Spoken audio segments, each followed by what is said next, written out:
And hello fellow tankers, Space Bandit here with another episode of World of Tanks, and today we are back in the Conqueror Tier 9 British heavy tank. Some of us, well, let's not kid ourselves, a lot of us consider this tank to be quite good, let's just say good, at Tier 9. Well, let's not kid ourselves, it is the best tank at Tier 9, okay? It is. It is the best heavy tank at Tier 9. No questions asked.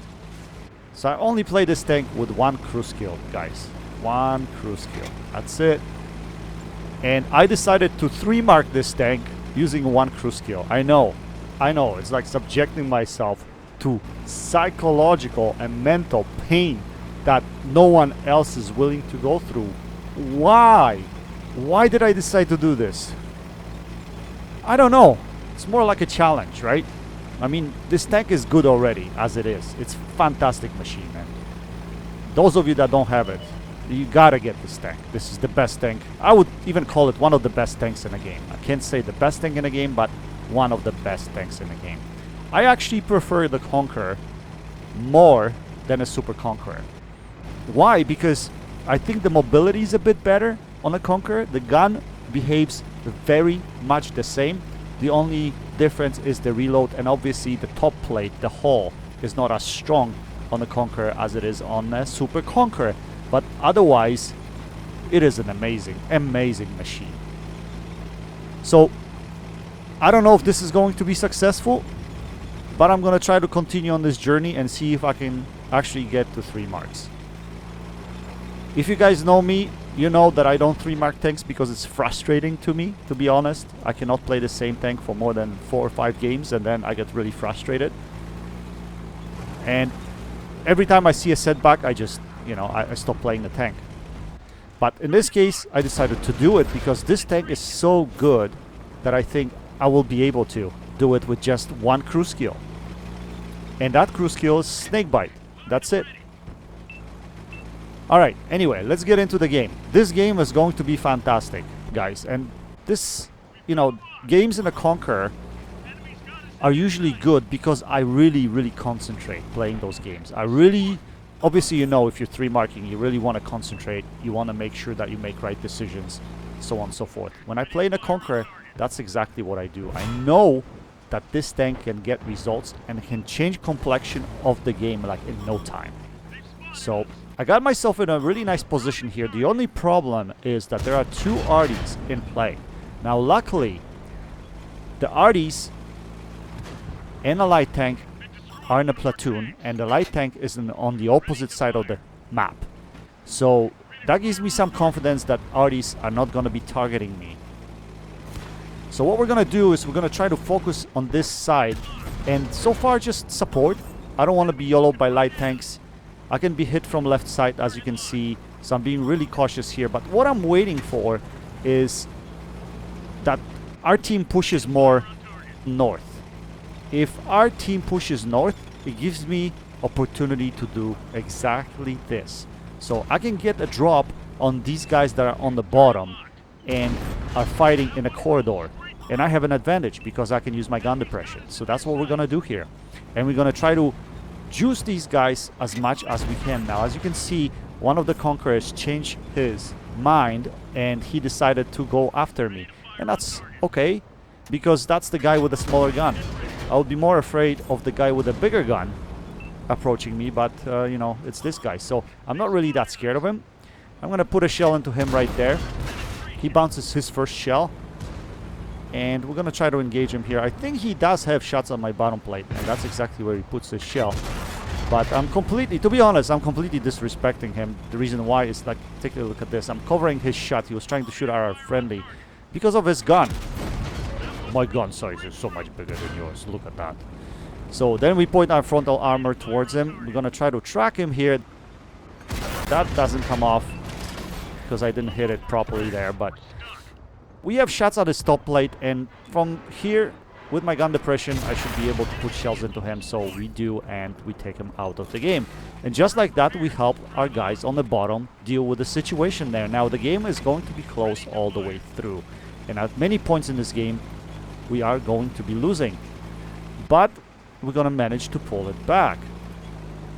So as you can see here, I'm looking for shots at these guys on the other side of the map. And yeah, we're trying to see if have anything, but there's nothing there.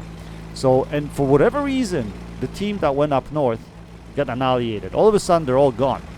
I didn't realize that until now. I do still see that leopard over there, but he's on a sliver right now. But we're gonna try to approach it from this side.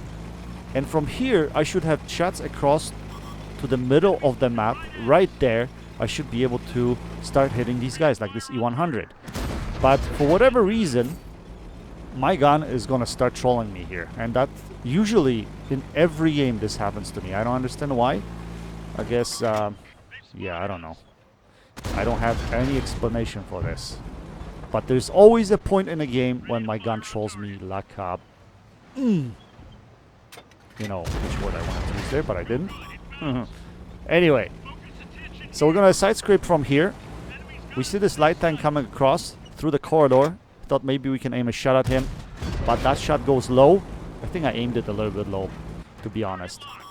But now we have this lever, and we have clear shot at his lower plate. Even his upper plate shows us red, yet we bounce that shell.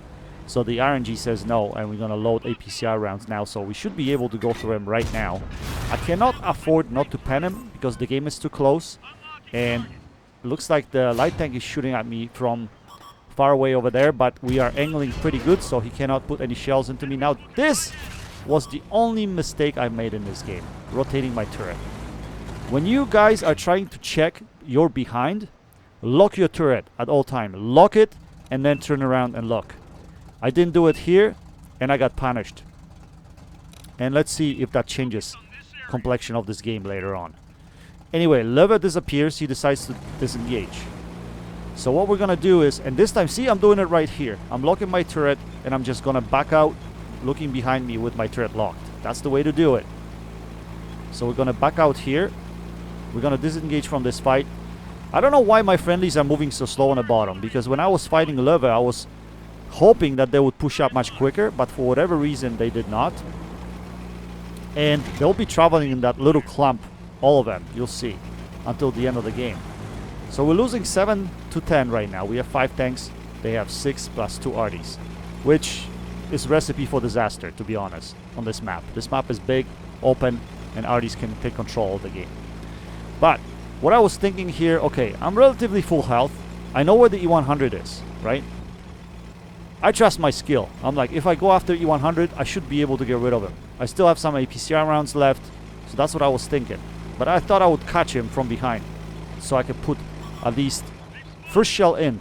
But then all of a sudden, there's this tier 9 waffle just chilling over there. He's just chilling at C5. And at this point, I'm in a pickle. I'm stuck. I can't leave. He's full health. He's gonna win that engagement. His alpha is huge. I can't trade with this guy, even if I want to. That's what I was thinking. I could trade with him if I could catch him by surprise. But now I'm calling for help, and I'm hoping that someone will actually come out to help me in this situation. Light tank is busy trying to kill the arty, so I know he's not gonna come back and help me. And our light tank is doing a great job, by the way. I mean, he changed the outcome of this game completely. Without him, we probably would have lost this game. But luckily, my TD shows up, and he shows up so that he distracts the waffle, so that I can actually poke from around the rock, and I'm able to put a first shell into the waffle. So when I put that first shell in, I told myself, now I have the advantage. I can load my hash shells, and I can go after him, and I should be able to pen him at will. So I should be able to take him out of the game. Also, if I use my gun depression here, coming up, I should be able easily to dispatch of him, but see what happens. That shot goes to the bottom of his turret, through that little opening. Can you believe it? And I was like kicking myself. I can't believe my luck that this is happening in a close game like that. Here we're just gonna auto aim at this point. We got better rate of fire, and we're gonna trade. We just have to make sure that every time we shoot, we hit him. That's the only thing. We ammo rack him there, but he probably repaired it because he was loaded and ready to shoot. But I should be able to take him out at this point here. And yes, we take him out of the game. Just like that. And now we can go and help our friendlies. Now, usually in close games like this, I'm trying to be cautious because last thing I want is throw my tank away, right? I mean, look at my HP. I'm at 188 HP. So anything sneezes on me, I'm dead. I mean, I'm pretty sure that E100 HEs me and I'm dead, right? So I could have went directly into the corridor and go and approach both of these guys. Looks like they're sticking together, which is a good thing they're doing. But I decided to play it differently. I decided to stay on this side of the map, keep my distance, and use my gun depression. Now, I didn't know if my friendlies are able to engage them and really help with the situation. It looks like 100 LT player is a good player on our team, and he does fantastic job, and he looks like he doesn't really need my help. But if for whatever reason E100 derps him by accident and he dies, I would be in position here to shoot the E100, and that's exactly what I was doing. So if you watch this game just from a side, not knowing the background, you probably think, what is this dude doing? He's disengaging from a fight. He's not even going where the fight is. That wasn't the thinking process. My thinking process is, I'm low HP, I want to help my team from the best position that is available for me in order to hit the opposition. Anyway, our light tank cleans up, which is quite nice, but look at this fantastic result. We ended up with 6.1k damage, also with 1000 assisted damage, which brings the total to 7.1k combined damage. Fantastic game in a Conqueror.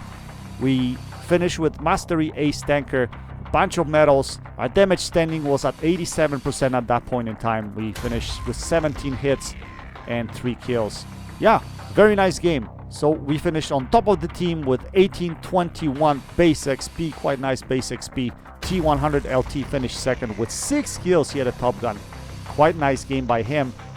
We fired 23 shells, we had 20 direct hits and 16 penetrations. Anyway guys, you're probably going to see a bit more of Conqueror coming up. I have one more Ace Tanker game that I'm probably going to show you guys, which is quite interesting on a more open map. And then let me know in the comment section below if you want to see more Conqueror gameplay. I had a ridiculous 5k run in this tank, like 4 or 5 games straight with 5k damage.